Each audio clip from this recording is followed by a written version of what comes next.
Class 11 account से depreciation वाले chapter से एक प्रैक्टिकल प्रॉब्लम करेंगे। यहाँ से आपके टफ वाले प्रॉब्लम शुरू हो गए हैं, तो हम इसको करते हैं। On 1 April 2019 star trading purchase 5 machines for rupees 60,000 each. तो इसमें आपको मशीनरी अकाउंट बनाना है, लेकिन मशीनरी अकाउंट बनाने के पहले हम साइट पे लिखेंगे कि कब कब मशीन को खरीदा गया, कब कब सेल किया गया। तो सबसे पहले 1 अप्रैल 2019 को 60,000 ईच 5 मशीन्स, तो 60,000 की एक मशीन है, 5 मशीनें खरीदी गई हैं, यानी कि 3 लाख रुपीस की परचेज की गई है। On 1 April 2021 one of the machine was sold at a loss of 8,000। तो हमें बस डेट लिखते जाना है यहाँ पे। तो 1 अप्रैल 2021 को एक मशीन सेल की गई है एट अ लॉस ऑफ 8,000। ये मैं क्यों लिख रही हूँ आपको बाद में समझ में आएगा, इससे हमारा क्वेश्चन काफी इजी हो जाता है। On 1 July 2022 second machine was sold at a loss of 12,500। तो 1 जुलाई 2022 एक और मशीन बेची गई है at a loss of 12,500 sale की गई है, तो एस। A new machine was purchase for rupees 1 lakh on 1 अक्टूबर 2022। 1 अक्टूबर 2022 को एक मशीनरी खरीदी गई है, 1 लाख रुपीज की परचेज की गई है। तो अभी आपको 4 सालों का मशीनरी अकाउंट बनाना है। Prepare machinery account for 4 years। Assuming accounts are closed on 31st March each year, हर साल 31 मार्च को अकाउंट्स क्लोज होते हैं। And depreciation is charge at the rate of 10% per annum as per straight line method. 10% के हिसाब से depreciation charge किया जाता है, स्ट्रेट लाइन मेथड यानी कि फिक्स डेप्रिसिएशन रहता है। तो अब हम इस क्वेश्चन को सॉल्व करते हैं। इस क्वेश्चन को सॉल्व करने के पहले हमें देखना है कि यहाँ पे क्लोजिंग कब कब हुई होगी। 1 अप्रैल 2019 1 अप्रैल 2021 के बीच में पहली क्लोजिंग हुई होगी 31 मार्च 2020। यहाँ पे आप ऐसे ड्रॉ कर दो ताकि हमें याद रहे कि अभी हमें क्लोजिंग करनी है, अदरवाइज भूल जाता है ऐसे क्वेश्चन में। उसके बाद 31 मार्च 2021 को एक क्लोजिंग होगी, फिर आ गया 1 अप्रैल 2021। उसके बाद आया 1 जुलाई 2022, उसके पहले 31 मार्च 2022 आया, तब हमें क्लोजिंग करनी है। उसके बाद 1 जुलाई 2022, फिर 1 अक्टूबर 2022, फिर 31 मार्च 2023, तो तब हमें क्लोजिंग करनी है। इसको देखने से हमारा क्वेश्चन काफी इजी हो जाता है। तो सबसे पहले हमें एंट्री करनी है परचेजिंग की, तो हम एंट्री करेंगे 2019, यहाँ पे लिखेंगे अप्रैल 1 टू बैंक अकाउंट।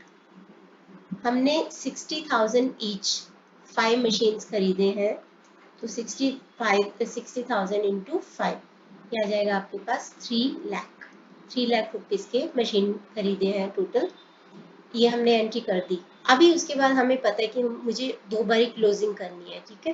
तो 2 बार हम क्लोजिंग करेंगे 2020 मार्च 31 को बाय डेप्रिसिएशन अकाउंट। अब हमें 3 लाख के ऊपर 10% से डेप्रिसिएशन निकालना है। 1 अप्रैल 19 से लेके 31 मार्च 2020 पूरा साल हमने इसको यूज किया, तो पूरा साल 3 लाख की जो मशीनरीज हैं उनके ऊपर 10% से 30,000 का डेप्रिसिएशन लग जाएगा। अब हमें इसी डेट को यहाँ पे आपको प्रॉपरली लिखना है, मार्च 31 बाय बैलेंस सीडी कर देना है, बाय बैलेंस सीडी। तो अब हम क्या करेंगे, इधर की टोटल में से 3 लाख में से डबल अंडरलाइन इस 30,000 को माइनस किया तो 2,70,000 आ गया हमारे पास। यहाँ पे भी 3 लाख लिख दो, डबल अंडरलाइन कर दो। अब हमने एक बार कर दी इसकी क्लोजिंग।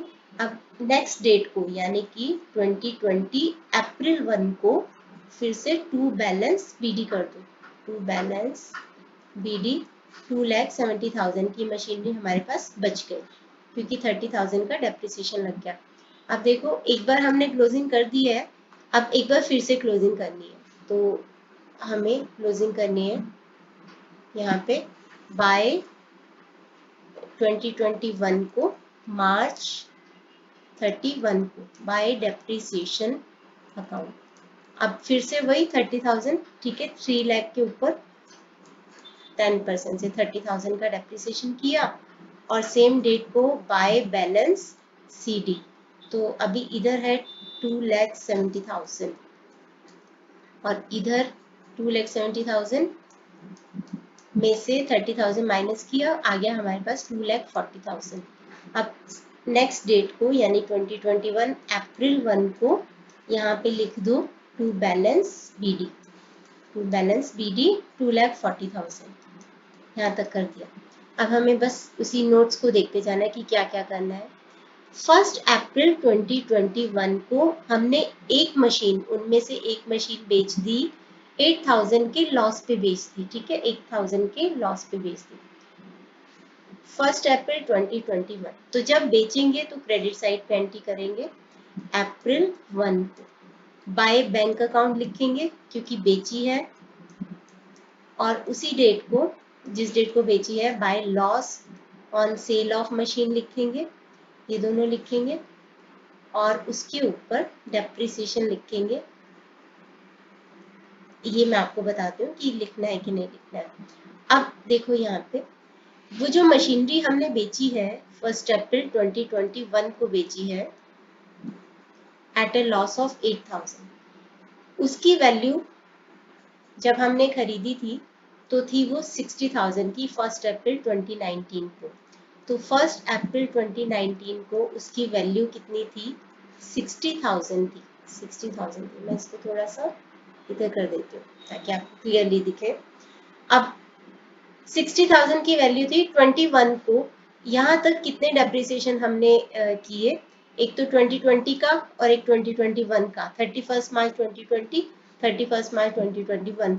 तो हम यहाँ पे लिखेंगे डेप्रिसिएशन फॉर 2 years, ठीक है, 2 सालों का डेप्रिसिएशन इसमें से माइनस करेंगे ताकि हमें पता चल जाए कि जिस डेट को सेल किया उस डेट को उसकी बुक वैल्यू कितनी थी, उस डेट को उसकी वैल्यू कितनी थी। तो 60,000 के ऊपर 10% से 2 साल का, ठीक है, 2 साल का डेप्रिसिएशन। तो यहाँ पे आ जाएगा 6,000 एक साल का था इंटू 2 12,000, तो 12,000 उसका डेप्रिसिएशन था और उसकी वैल्यू कितनी थी? यहाँ पे लिखोगे आप कि बुक वैल्यू ऑन 1 अप्रैल 2021, जिस डेट को बेचा, 60,000 में से 12,000 माइनस किया, 48,000 उसकी बुक वैल्यू थी। उसको बेचा गया है लॉस पे, 8,000 के लॉस पे, यानी कि कम पे बेचा गया होगा, तो इसीलिए 8,000 को माइनस कर दो। मतलब कितने पे बेचा गया उसको? सेल वैल्यू है उसकी 40,000।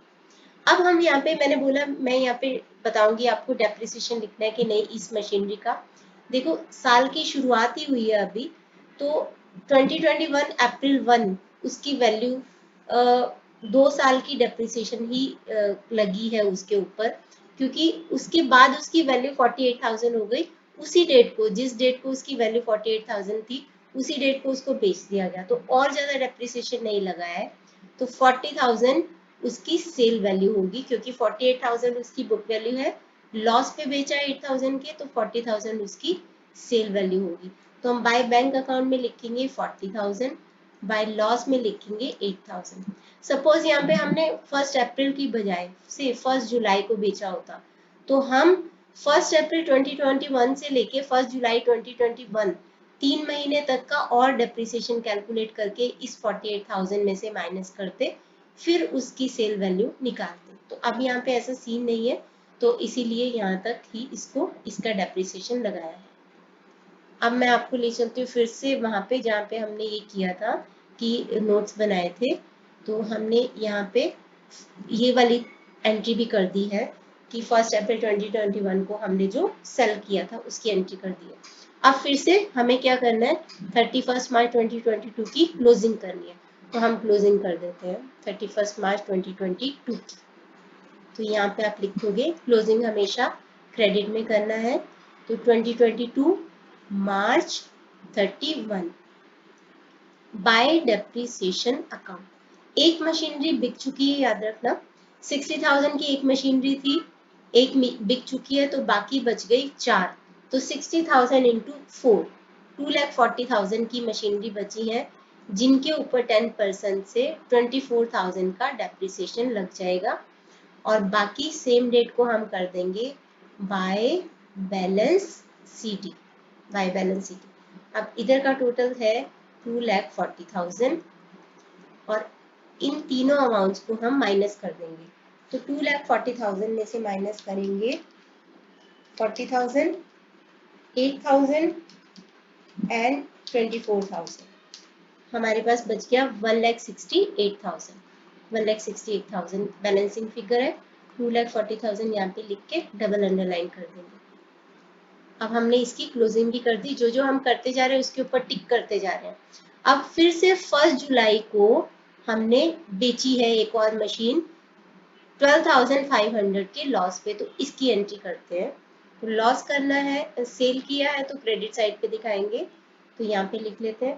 पहले ये जो मशीन की वैल्यू बची है इसको हम अगली डेट को यहाँ पे लिख देते हैं 2022 को अप्रैल 1 को, टू बैलेंस बीडी लिख देते हैं। टू बैलेंस बीडी ये बची है हमारे पास 1,68,000 की। अब आया 1 जुलाई 2022, 1 जुलाई 2022, यहाँ पे हमने एक मशीन बेच दी, तो फिर से करेंगे बाय बैंक अकाउंट और करेंगे बाय लॉस, क्योंकि लॉस पे बेचा है। लॉस कितने का है 12,500। गेन आएगा तो डेबिट पे लिखोगे, लॉस आएगा तो क्रेडिट पे लिखोगे। बाय बैंक अकाउंट, अब कितने का बेचा है वो अभी हम निकालते हैं। ओके, सो मशीनरी दूसरी हमने बेच दी, ठीक है। हमने 1 अप्रैल 2019 को ये मशीनरी खरीदी थी, तो उसकी वैल्यू थी उस दिन को 60,000 की, और हमने उसको बेचा है 1 जुलाई 2022 को, तो उस दिन उसकी वैल्यू कितनी होगी उसके हिसाब से हम निकालेंगे कि इतने लॉस पे बेची है तो इतने पर बेची होगी। तो पहले इतने सालों का डेप्रिसिएशन देख लेते हैं, यहाँ से लेके यहाँ तक कितना डेप्रिसिएशन आया होगा। एक तो 31 मार्च 2020 तक, फिर 2021 31 मार्च 2021 तक, फिर 31 मार्च 2022, तो 3 साल तो ये रहे जिसका डेप्रिसिएशन निकालना है। और उसके बाद 31 मार्च 2022 से लेकर 1 जुलाई 2022 कितने महीने होते हैं, अप्रैल मई जून। जुलाई को काउंट नहीं करना क्योंकि इसकी फर्स्ट ही है, तो 30 जून ही समझो। तो 3 महीने का और डेप्रिसिएशन निकालेंगे। ये सारा डेप्रिसिएशन इसमें से माइनस करेंगे ताकि हमें जिस डेट को हमने सेल किया उस मशीनरी को, उस डेट को उसकी बुक वैल्यू पता चल जाए, ताकि उसके बेसिस पे हम निकाल सके कि हमने उसको कितने पे बेचा। पहले तो 3 सालों का डेप्रिसिएशन यहाँ पे हम सीधे सीधे माइनस कर देते हैं। तो 3 सालों का depreciation less depreciation for 3 years. तो 60,000 की मशीन थी, 10% के हिसाब से 3 सालों का डेप्रिसिएशन। 60,000 का 10% होता है 6,000 इंटू 3, 18,000 का, तो डेप्रिसिएशन ये हो गया। तो यहाँ पे माइनस कर देते हैं पहले, 42,000 आ गया। ये जो वैल्यू आई उसकी, ये आई है ऑन 31 मार्च 2022 को। हमें वैल्यू कौन सी डेट को निकालनी है, 1 जुलाई 2022 को। तो हमें अभी 3 महीने का और डेप्रिसिएशन माइनस करना है, तो less depreciation for 3 months. I hope आपको समझ में आ रहा है। तो उसकी वैल्यू निकल आएगी, 3 महीने का डेप्रिसिएशन निकालेंगे तो 60,000 के ऊपर 10% से 3 महीने का डेप्रिसिएशन। तो 20 से 20, 3 4 12, यहाँ पे आ गया 150, 1500। तो 1500 का और डेप्रिसिएशन लग गया इसके ऊपर, तो ये वैल्यू रह जाएगी 40,500 3 महीने के बाद, यानी कि वैल्यू ऑन 1 जुलाई 2022 को। अब हमने इसको बेचा है लॉस पे, लॉस पे बेचा है इसका मतलब कम पे बेचा होगा। कितने की लॉस पे बेचा है, 12,500 की लॉस पे, तो लॉस को माइनस कर दो, यानी कि हमने उसको बेचा है 28,000 की उसकी सेल वैल्यू पे। तो हम बैंक अकाउंट में लिखेंगे 28,000 यहाँ पे, 28,000 बाय बैंक अकाउंट 28,000। और ये जो 3 महीने का डेप्रिसिएशन है इसको भी अलग से लिखेंगे, क्योंकि याद रखना 31 मार्च 2022 तक का डेप्रिसिएशन हम इसी में इंक्लूड कर चुके हैं, उस जो दूसरी मशीनरी को बेचा है। लेकिन 3 महीने का ये जो डेप्रिसिएशन है इसको अलग से लिखना पड़ेगा, वो आया है हमारा 1500, इसको लिख देंगे। ओके, यहाँ तक हमने किया। उसके बाद हमने ये वाली एंट्री कर चुके हैं। उसके बाद 1 अक्टूबर को एक और मशीनरी खरीदी है 2022 को 1 लाख की, उसको करेंगे। तो 1 अक्टूबर 2022 यहाँ पे लिख दो अक्टूबर 1 टू बैंक अकाउंट, एक और मशीनरी खरीदी है 1 लाख की। लास्ट अब हमें क्लोजिंग करनी है, यानी कि डेप्रिसिएशन निकाल के। तो मार्च 31, अब याद रखना 60,000 की 3 ही मशीनरी बची थी यहाँ पे, वो उसके ऊपर डेप्रिसिएशन लगेगा। तो पहले उसका अलग से डेप्रिसिएशन निकाल लेते हैं बाय डेप्रिसिएशन अकाउंट। 60,000 की 3 मशीन यानी कि 1,80,000 के ऊपर 10% से 18,000 का यहाँ पे डेप्रिसिएशन लगेगा। एक और मशीनरी खरीदी है 1 अक्टूबर को, अक्टूबर 1 2022 को खरीदी है। क्लोजिंग कर रहे हैं हम 31 मार्च 2023 को, यानी कि 6 महीने का यहाँ पे डेप्रिसिएशन लगेगा। तो 1 लाख के ऊपर 10% से 6 महीने का डेप्रिसिएशन, तो यहाँ पे आ जाएगा आपका 5,000। तो यहाँ पे आप लिख दो सेम डेट को इस नई मशीनरी का डेप्रिसिएशन। तो 5,000 यहाँ पे लिख भी दो कि 1 लाख के ऊपर 10% से 6/12। अब हमें निकालनी है कि कितनी मशीनरी बच गई हमारे पास। इधर का टोटल आ रहा है 2,68,000। ये सारी फिगर्स को माइनस कर देते हैं। तो 2,68,000 में से माइनस करेंगे 28,000, 12,500, 1,500, 18,000 एंड 5,000। तो हमारे पास बच रहा है 2,03,000।